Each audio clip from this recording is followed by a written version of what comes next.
काही वेळापूर्वी ते सुद्धा आपल्याबरोबर चर्चेला होते. त्यांना हा मुद्दा ज्यावेळी विचारला त्यावेळी त्यांचं म्हणणं होतं ओबीसीच्या लेकराबाळांची पण ऊस आहेत, त्यांचेही फळबागांच्या बागा आहेत, मग मागास आमच्यावरच का असा आरोप केला जातोय, यांनी तर बोगस आरक्षण लाटलं असं थेट विधान आहे त्यांचं.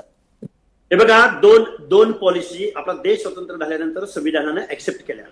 त्यामधली एक पॉलिसी, इतर पॉलिसी ज्या आहेत मग 5 इयर प्लॅन्स आले, खूप काय आल्या. म्हणजे सरकार म्हणजे लोकनियुक्त सरकार, लोककल्याणकारी सरकार हे महाराष्ट्रामध्ये येणाऱ्या सर्व लोकांच्या हिताची कामं करताय ना. पब्लिक असिस्टन्स, पब्लिक वेलफेअर, लोककल्याणकारी योजना, लाडक्या बहिणीपासून ते वेगवेगळ्या पाण्याच्या योजनांपासून ते वेगवेगळ्या रोड पर्यंत, ज्याच्यावरती महाराष्ट्राचं 99% बजेट काम करतं. अरे आरक्षण म्हणजे सामाजिक दुजाभाव, अपपरभाव, हीनतेची वागणूक, त्या लोकांच्या प्रतिनिधित्वासाठी आरक्षण आहे.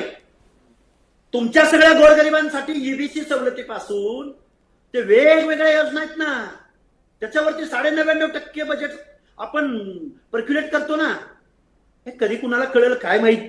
सगळे खोटं बोलतायत, पुढारी राजकारण करतायत, सरकारमधली लोक राजकारण करतायत आणि मनोज जरांगे बेकायदा मागणी करतोय. अरे मनोज दादा, तुला एवढंच कॅमेऱ्यासमोर चमकायचंय ना. अरे महाराष्ट्रातल्या ज्या काही गरज म्हणजे प्रायोरिटीच्या ज्या काही गोष्टी आहेत, पाण्याच्या योजना, मी परत सांगतो, पाण्याच्या योजना, तलावांच्या योजना, मराठवाड्याचा अनुशेष, विदर्भाचा अनुशेष, बेरोजगारी, आता डिझेल पेट्रोलचा भाव, ह्याच्यावर बोलूया ना. 100 रुपयापैकी 99 रुपयावर बोलूया ना मनोज दादा. ओबीसीच्या त्या अर्ध्या पैशावर का बोलताय, भांडताय तुम्ही. लोकशाही मराठी ऐका, पहा, जागरूक रहा.